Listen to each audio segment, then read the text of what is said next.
Kwenxuso kamadoda ukuthi ekubeke eqhulwini ukunakekelwa kwempilo yawo kulandela komkhankaso oqwashisa ngomdlavuza wendlala yesinye sabesilisa i-prostate cancer ngolimi lwasemzini nokumkhankaso kobubanjwe lehholo lomphakathi e-Ipelecheng eWhite City Jabavu namuhla ekseni.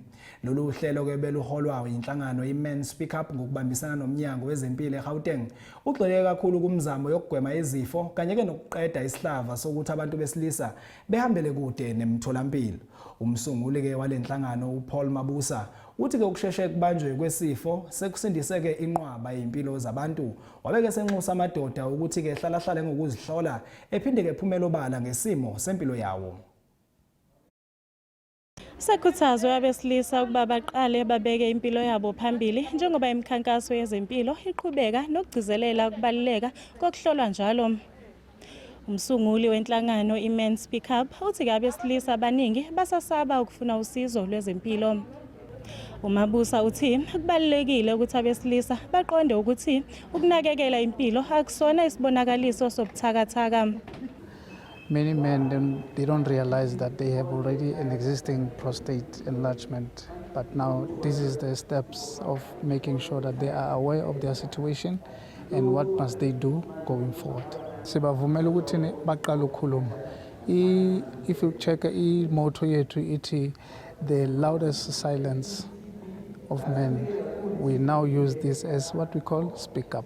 So their silence is now become their speak up. So iningi labo bayasaba ukukhuluma ngento iso.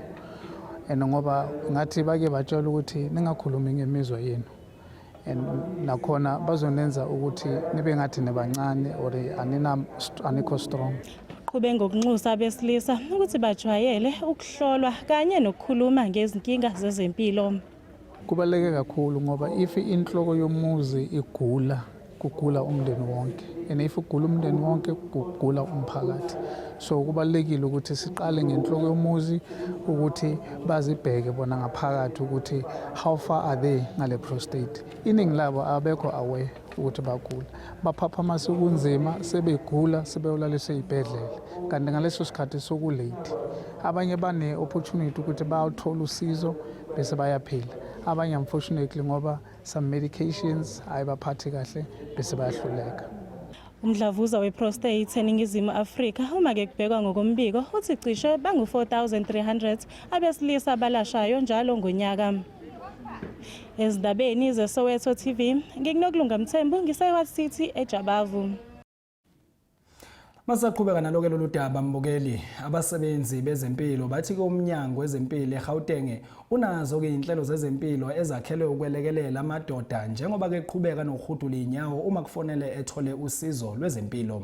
Baxwayisa ngokuthi ke lokho kudala ukuthi izifo zitholakala sezikade zabakhona nokwenza ukuthi kungabe kusabalula ukuyigwema kanye nokuyinqanda. Wabeke usunxusa amadoda ukuthi esebenzise usizo ahlinzekwa ngalo ephinde ke nakekele impilo yawo. We've realized that ukuthi abobaba abathanda ukuya ema-clinic. I think abathanda kakhulu ukuhlala abobaba ngoba niyazi ema-clinic kuba nama-queues.